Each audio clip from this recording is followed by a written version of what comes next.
Hello, this is CIT 371, Linux System Administration. We're going to cover network configuration and troubleshooting in this lecture. So I'm going to provide an overview of Linux networking. I'm going to discuss configurations at first with an emphasis on NetPlan, and then I'm going to discuss some utilities used to troubleshoot networking problems on Linux devices. And then to cap off the lecture, an overview of the lab will be provided. So, for a Linux device to have a working internet connection, it needs three things. We need an active network interface.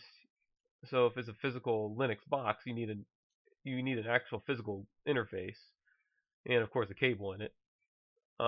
In terms of a VM, this would actually be virtual, emulating a hardware interface. So the second thing you need is a running network service. So this is actually a service on a Linux device, not like the ISP. I'm not talking about ISP. I'm referring to a service, like when we talk about service and process management in a previous module. So there's a network service that needs to be running on the Linux device in order to facilitate network connection. And then finally, we need a connection to a device that routes traffic to the internet. So in your lab or in your virtual environment, you have a virtual Ubuntu server that is connected to your pfSense firewall. That acts as a router that routes to the NKU network, which in turn has devices that route to the outside network, that route outside to an ISP for an internet connection. So when you have these three things and they're functioning appropriately, a Linux device can have a network connection.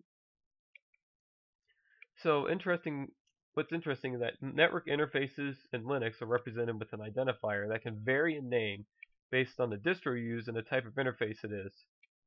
So if you work on a physical Linux device, your interface is going to be named differently than when you're using a virtual machine. Now in Ubuntu, typically the number is going to be like 160, I believe. It's going to be like ends 160. Now on your virtual machines, this can be different. Just note that, but your internet interface is going to be ENS. Linux devices have a networking service dedicated to starting the network interfaces and obtaining addressing information. Ubuntu 22.04 has a service called Network Manager for this purpose. NMCLI is the abbreviation for it. So we're going to talk about NetPlan, which is a pretty important thing for the lab. Configuring network interfaces in Linux can be performed by editing configuration file. Ubuntu, like the current version of Ubuntu that we use, does this through providing a utility called NetPlan. Now, NetPlan relies on a YAML file that allows you to make multiple changes to your Ubuntu device's network settings, including moving from dynamic to static addressing, setting up redundant gateways and DNS servers, and connecting to Wi-Fi. Now, just for those of you who may not remember from like 247 or INF 284, a gateway is basically talking about a router. Basically, the device is going to route you to the internet. I have an article here from NetPlan. There's an official documentation from NetPlan that can provide you some examples of some network configurations. But I'm going to give you a little demonstration of how to change the NetPlan file. So the first step is to open the configuration file with a text editor such as Nano. You should do this as root using sudo. The name of the file can vary from device, but the NetPlan file is located in etc or /etc/netplan. You can type the command up to this directory, then tab complete after NetPlan to automatically generate the YAML file's name. Now this name is typically something pretty long. That's why I recommend you type nano or sudo nano /etc/netplan/ then hit the tab key. As long as there's no other file in that folder, the NetPlan file will automatically load and you can just edit it from there. So next you make the necessary changes to the file. Important, extremely important. The nano file is very sensitive with indentation because a lot of the settings have to be indented from one another. Like you have like a type of setting you're making and then the setting itself under it. You have to make sure it's indented. Now that's not typically done by the tab key, but you typically need to type a number of spaces. There's already information in the file, so just match its indentation style, and that will keep you from having errors when editing the file. So after you're done editing it, close it while saving your changes. You can run the netplan try command to validate it. But running netplan apply is already going to make sure if it works. Which, by the way, that is the command you run to actually apply your settings. We also recommend rebooting your device after, even after running netplan apply. It can make sure the settings are truly applied to the system. Sometimes a reboot is necessary as well. Okie dokie, that's enough about netplan. We're going to talk about troubleshooting. So I'm going to just talk about a lot of tools or commands that are used to troubleshoot common network issues. The list is here. I'm going to list them off as I get to the slides, but there's some other commands. There are more commands in this, and I have this Phoenix NAP article that provides information on these listed as well as others, but I'm going to quickly just skim through these. So there's IP adder or slash ifconfig. So these are two commands that can be used to look up information on your Linux device's network interfaces. So ifconfig is older. It isn't used as much, but if you may need to install it. Usually you will need to install by installing NetTools. But if you like IP adder, or if you prefer ifconfig, you can install it, but IP adder is pretty good. A tip with IP or the IP command, IP -B space RA is a shortcut that could just list the IP addresses. There's a I think it's BR. Yeah, it's IP -BR space A. And when you type that, you get just the IP addresses, but IP adder provides more in-depth information, like you can get the MAC address of your network interfaces. I'll talk a little about these. So the low interface is just a loopback interface. When you run this command, you're going to see 2 to 3 interfaces, depending whether or not you have Docker installed. The LO interface is not the one that has your network, your VM's IP. It's just a loopback interface. It's only for testing loopback connections or whatever, connections to the device itself. Ends 160. So this is the virtual interface on my VM Docker test. It's Ubuntu. You see its MAC address. You see some IPv6 information. Here's its IP addresses. After inet, and then you get the IP address followed by the subnet it's in. So, or it's subnet mask. So that is how you're going to be able to interpret IP adder. Ifconfig is pretty similar to this. Ping. Most of you should be pretty familiar with ping at this point. It's just testing connectivity between your device and another one. One important thing about ping is that in Linux, if you just type ping and an IP address, it'll run forever. Like seriously, it'll run forever.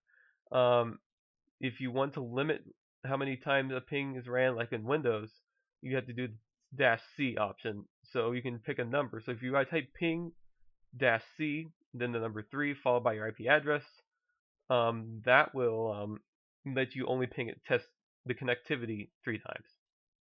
And by the way, I will say in this example here, I'm pinging Google's public DNS server, which is 8.8.8.8. It's a good address to use to test network connectivity. ARP. So devices on the network communicate by mapping MAC addresses to IP addresses. If you want to review this table, you just use the ARP command. If you want to look at it all, you type you do the -A option. The -D option followed by an address can actually delete an entry from the table. So if you run this command on your computer, it's probably not going to have a lot of connections. It might see some, probably will see your pfSense via maybe your client and some other things, but yeah, you won't necessarily need to use ARP much in this class. Not really a networking class. Networking statistics can be seen with the netstat or the ss command. The ss command is newer. It's recommended because netstat is technically considered obsolete. It can still be used though. The purpose of these commands is often used to test network ports. They provide statistics on them and check whether they are open. If you just look at this example here, we just see some ports. We don't see a lot of information we'd necessarily use, but we can see some established connections between Docker test VM and some other VMs, or some websites here. If you look at this HTTPS, you see there are some website connections here. And that is my personal VM. Actually, it's running off my personal VM here that I am connecting to it via SSH. It's actually recording that here. So there's also NS lookup and dig. These are two commands used to run name resolution or DNS diagnostics. NSLOOKUP provides an interactive mode um, if you just type NSLOOKUP. So basically all these commands do generally, I mean, they can do more, but they provide information on like a IP address's DNS name. Like if you type nslookup.google.com, tells you the server, tells you the address, um, pulls up the public DNS address that is, no, excuse me, it's pulling up the IP address of google.com that you see. You can see it's got an IPv6 address and IPv4 address. If you ran this multiple times, there's a possibility you might see multiple addresses if Google was using more than one server. So here's the trace route and trace path commands. So both of these are used to trace the packet the destination packets take, or the path packets take to a certain destination. So this is good when you can't connect to a certain location. You can use these commands to figure out where in the path to it that is not working. So for example, let's say that your VM, your Ubuntu server VM cannot connect to Google's DNS server. If we run traceroute, you can see that maybe there's a problem with your pfSense VM. Like if your pfSense VM is not appearing, then there's probably a problem with that server. Basically how it works. Trace path comes pre-installed in Ubuntu. Traceroute is probably the command more people are familiar with, but it does not come installed with Ubuntu. Curl and Wget are used to test internet downloads. That's pretty much it. Curl actually is a little more robust than Wget because you can do other protocols beyond HTTP. You can use FTP, you can do secure copy, IMAP, and SMTP for email stuff. But basically, I downloaded a picture of NQ's logo from their website here with the Wget command. You can just see there's a status bar here that lets you know if it's exceeded. There's some general log information, and then when you do the ls command, you can see the file download in this JPEG here. Okie dokie, that'll cover all the commands that you really need to know for this class. But Network Configuration Troubleshooting Lab has two parts that you'll need to complete on your Ubuntu client. Let me emphasize this very clearly. Please do not mess with the netplan file on your Ubuntu server. I have it set up in a very specific way to make sure you can SSH to your VM, and that it's set up for the rest of the labs to work. Please do not do this lab on your network server. You need to use your Ubuntu client for this. That's what I've set it up for. So there's a section involving netplan where you're going to set a static IP on your Ubuntu client. And then there's another section where you're going to research and run various network troubleshooting commands to ensure your Ubuntu client has an internet connection after the change. In this first part here, this first task, I provided an article to help you format your netplan file. If you run into errors, more likely than not, it's a typo or an indentation error. Please make sure you double check that before you're reaching out to me. Make sure you check your spelling and your indentations. Independent research is going to be needed by you to find the commands needed for the prompts in the second part of the lab. But again, one more time, please use your Ubuntu client. You're going to mess up a lot of things if you do this lab on your server. But thank you very much for your time. I appreciate you listening. And if you need any help with the lab or anything, or need more explanation, I'm more than happy to provide it. I thank you for your time and have a wonderful day.